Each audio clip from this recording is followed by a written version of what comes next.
Thank you. Hi. Thank you.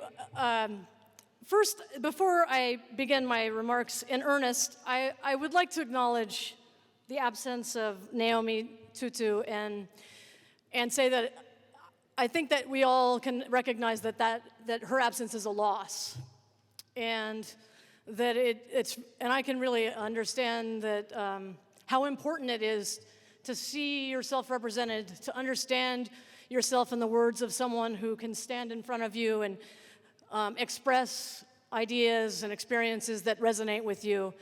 And so I'm very sorry that she is not here today. For those of you who were looking forward to her remarks, and for those of you for whom her presence would have resonated with you, I understand that this is a loss. And, because this is a both-and situation, which is kind of how I hold the world, both and we go forward. And so I'm hoping that we'll go forward together. The last time I was in this room, I had stolen the ball from a UW Husky and made a three-pointer. And we defeated those Huskies because I was playing for the Cal Bears.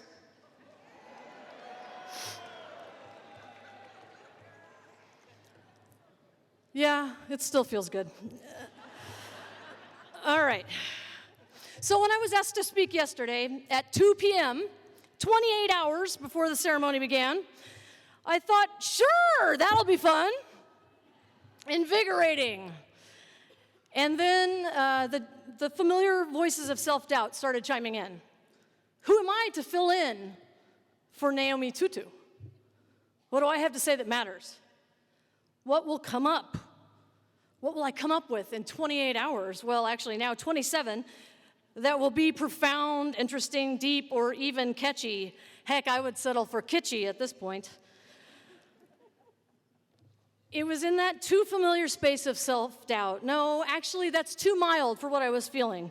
It wasn't that I just doubted what I had to offer. It was, in fact, at that moment, those many moments over the hours, that I could no longer recognize the value, the relatability, the worth of my experiences, my knowledge, or any of the insights I might share. I'm sure no one's had that experience. With my feet firmly kicked out from under me, I set to writing a biography for the program.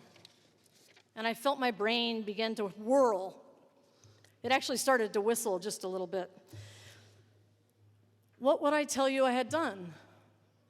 I haven't done anything. How could I possibly prove my worth to you? Should I call someone I have helped? I haven't helped anyone. The room was closing in and I was short of breath. I felt faint. Someone page a doctor. Paging Dr. Self. Dr. Self, please report back to your body.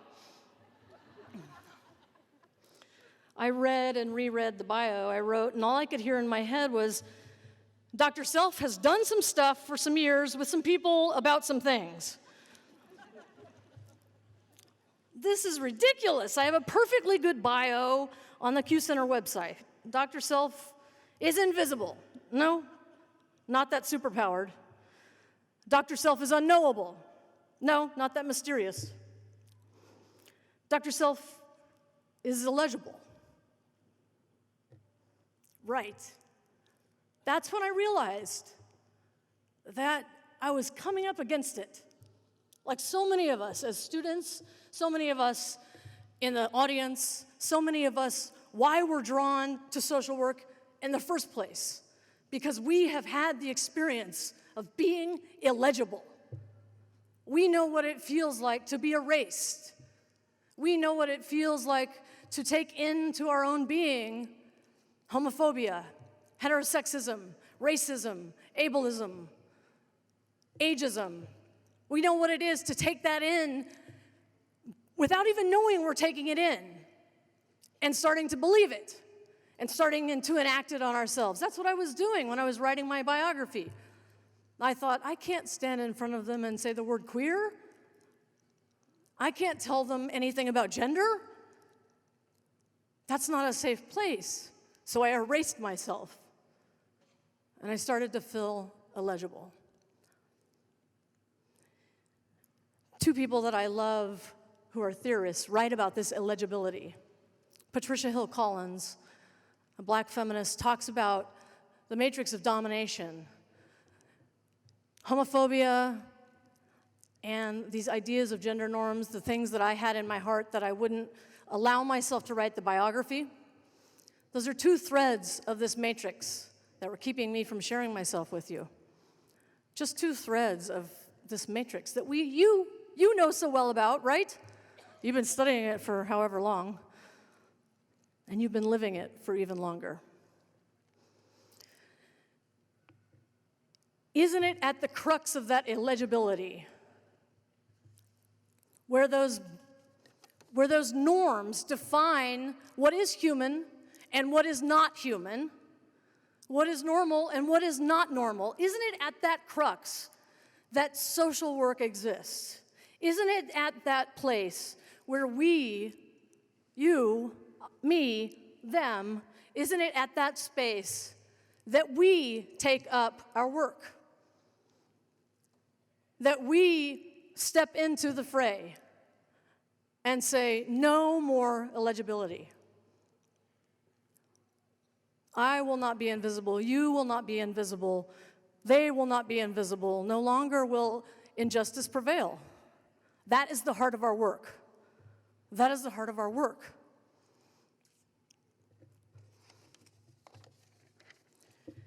And so then that reminded me, oh yeah, I have stuff to say. I forgot. So I came back to 10 things I wanted to share. I know, 10, they'll be short, I promise. It comes back to this, you all. 10 things for social work. We should have told you that the first week, right?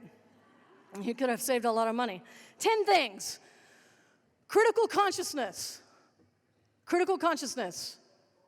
So that means for some of us who hold positions of dominance in a culture or in many cultures that teach us that being white is the preferred way to be, or being a man is the preferred way to be, or that being heterosexual is the preferred way to be. That means for some of us that we need to undo ourselves, that we need to undo the way that we've thought about the world, that we undo our belief systems, that we undo how we go about our business.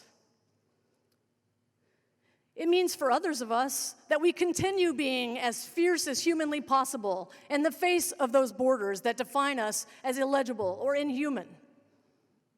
That's the second one, be fierce.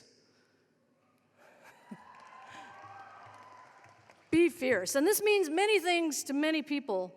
And if ever there was a word born from intersectionality, fierce is it. That just comes from communities of color. It comes from queer communities of color. It comes from queerness. That is a word that comes from the experience of living at the intersections of pain and resilience. That's what fierceness is about. It's about living. It's about more than surviving. It's about standing up in the face of what's happening and going forth and having a life. So be fierce.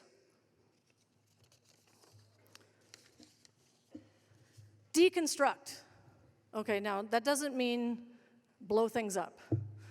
Okay? Deconstruct means question. It means when you see a norm, when you think that boys should wear blue and girls should wear pink, start to question that. Why? And how long has that been true? And did they come out of the womb wearing pink and blue? Why do we do that? Questioning these norms, deconstructing norms, opens spaces. It opens spaces of liberation. It opens possibility. When we deconstruct, we take things apart so that we can see the possibility to reconstruct new possibilities. And in that note, number 4 is create. You are too creative. Don't tell me you're not. I heard you all say I'm not creative. Number 5, connect and heal. Healing is possible. Community is essential. Caring for yourself, as Audre Lorde said, caring for myself is not self-indulgence. It is self-preservation, and that is an act of political warfare.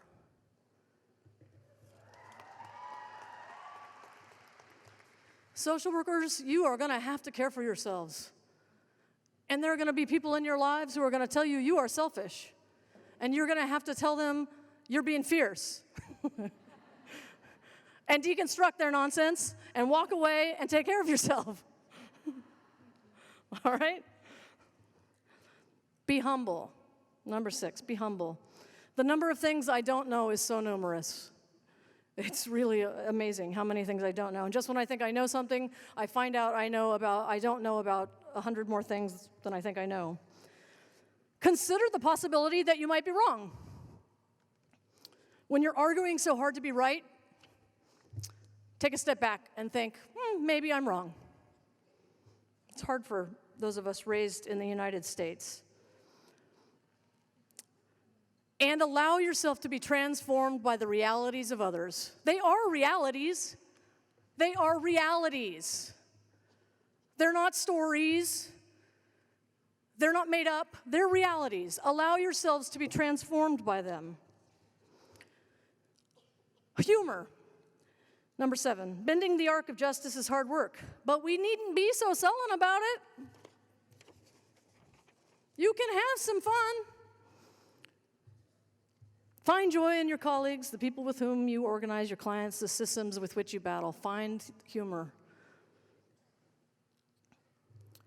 Remember that everything comes back to trauma and resilience. One of the things that I was told when I had my little girl is that children, when they're little, you want them to, see, there's one learning this right now. You want them to go out and make mistakes. You want them to fall down. I think that one did. You want them to fall down and get hurt. You want them to, make a mistake, touch the stove maybe, and feel hot, but get them away from it after that. You want them to make mistakes because they learn from those mistakes. They are building resiliency muscles. If they don't ever make mistakes, if they don't ever have failures, they don't build resiliency muscles. But that's also trauma. That's also trauma. We're building our resilience with trauma, even as little tiny people. Number 9 is about the infinite third. I love this one. We live with worlds of binaries so often. Good, bad, right, wrong, boy, girl, rich, poor, black, white, and fail to see what's in between. And when you can find that third option often, when you can find the thing in between the third option, it's the infinite. You have found the infinite possibility of all the other things that could be in between those 2 points on a line. You've broken the binary. And the last one is love. I don't know what it is. I just know it's there. And it's the most important. And it's in all of us. And when I lose my way, that's what grounds me. That's what connects me to the people I serve. That's what gets me through when I feel like justice will never happen. That's what helps me find hope in a hopeless moment. Love. Malcolm X said, we need more light about each other. Light creates understanding. Understanding creates love. Love creates patience, and patience creates unity. I would argue if we do all of those things, that we also create justice. And again, that's the core of our work. Social workers, 10 things. Take them with you and have a great life. I'm proud to be here, and thank you for letting me be your speaker.